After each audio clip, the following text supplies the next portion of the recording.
So first of all, let's have a look at the standard replacement panel filter test. All these tests were carried out on a Duramax engine. It was 9 air filter brands. 7 OEM type paper filters were compared against 2 performance filters, i.e. the AFE ProGuard 7 and a K&N performance panel filter. When all the filters were new, with regards to airflow, there was only a 0.06 psi difference between all of the filters in the test, i.e. zero difference. In other words, when you put a new OEM replacement filter, paper filter in your airbox, it's going to flow just as much, if not more, than a performance panel filter. So there's going to be no power gain, at least when the filters are new. With regards to air filtration quality, which filter let the most dirt through, the Uni brand, which is a paper standard replacement filter, and the K&N performance panel filter, they were the worst performers. They let around 40% more dirt through than the other filters in the test, and specifically the Uni let 7 grams of dirt through and the K&N let 7.9 grams through. And just to put that in a bit of perspective, the AC Delco, which is a paper standard replacement filter, only let 0.4 grams of dirt through. That is a massive amount. That's almost 20 times more dirt was let through by the K&N air filter versus the AC Delco standard replacement filter. So with regards to long-term performance, which filter lasted the longest before becoming a restriction, i.e. before it reached the blockage threshold? This test on this engine, it found that the paper filters were less restrictive than the performance filters, i.e. the standard replacement filters lasted longer and became a restriction after the performance air filters were blocked. The best air filter again was the AC Delco paper filter, and that lasted 27% longer than the second place filter. So just to reiterate, the AC Delco filter, even though it was filtering out the most dirt, it also had the biggest dust capacity.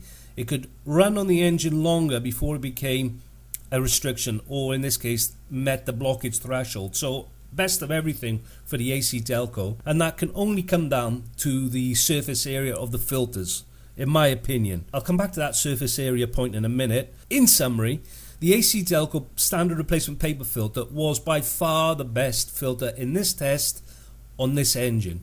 When it was new, it flowed just as much air as all the other filters in the test. It also filtered more dirt out than all the other filters in the test, and it lasted longer. It could absorb more dirt before it became a restriction than all the other filters. It's basically a slam down for the AC Delco. If you want to go to more detail, you can see the full results here. I've just put a link to the original article, and this goes into super high depth, what they did, how they did it, the results for each individual filter, so you can see what the difference was between first, second, third, how much better was the AC Delco than the other filters in the test. It's got all the graphs there, all the numbers, well worth a read if you're interested. Again, link is in the StrikeEngine article. So that's the OEM replacement panel filter test.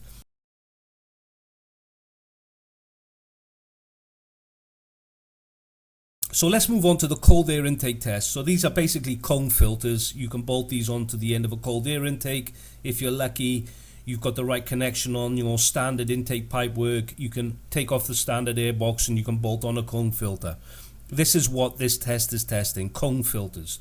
It was done by RevSpeed magazine in Japan, and they tested how well each cone filter filtered dirt and what was the power gains by using each filter. So it's all in Japanese, but I think you can get a rough idea of how they did it. And then they've put a filter in the filter neck to catch all the dirt that the filter let through. So first place was the Apexi Super Intake. It had the best power increase in the test, 14 PS, and it said the filtration performance was excellent. So this is the filter that they put in the neck, and this is how much dirt came through.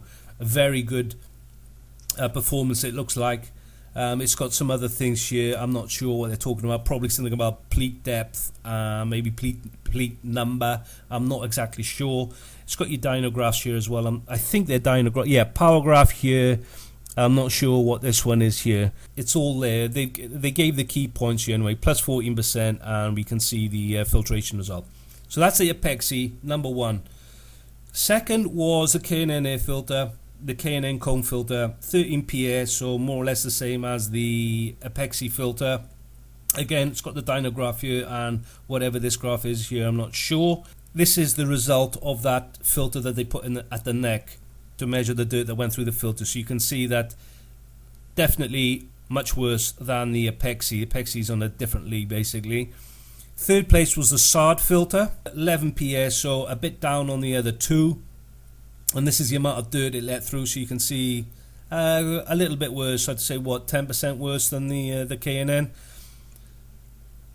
Fourth place was the Blitz SUS power cone. Power gain around the same as the other two, but filter and performance was poor. Again, you got the dyno graphs here, and this is the amount of dirt that the Blitz filter let through.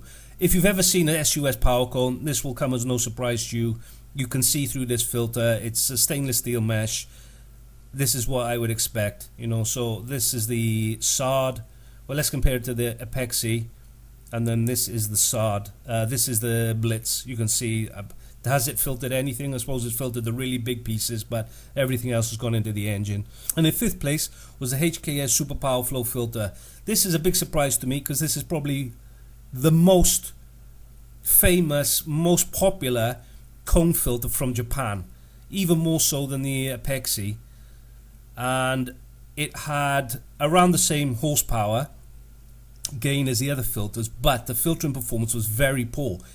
So looking at this, the filtering performance was even worse than the Blitz SUS, which I find hard to believe, but this is what they found. Absolutely terrible performance from the HKS from the point of view of filtration. I'm really surprised by that. If it was making that much more power, then I could understand it maybe, but it's not even making more power than the other filters. So that's the results of the test. The Apexi Super Intake filter is the clear winner, by far the best filtration and also the biggest power increase. I think if you look at the Apexi filter and you compare it to a K&N air filter, there's definitely a lot more going on with the Apexi.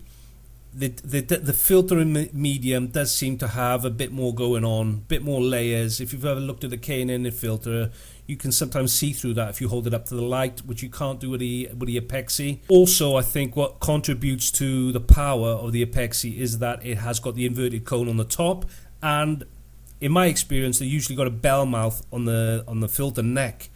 I'll put a link to another video which covers the bell mouth test and what effect they can have. So that was a test, guys. That is what RevSpeed found out in their test. Your results may be different. The Apexi filter, I expect, is going to could be up to twice the cost of an equivalent K&N, but I think what you're getting for the money, the bell mouth neck, the inverted cone on the top, and the better filter medium, I think it's well worth the money. And when you consider the cost of a replacement engine, I think the extra cost you're paying for the Apexi is well worth it, in my opinion. So that is the test, guys, of the cone filters.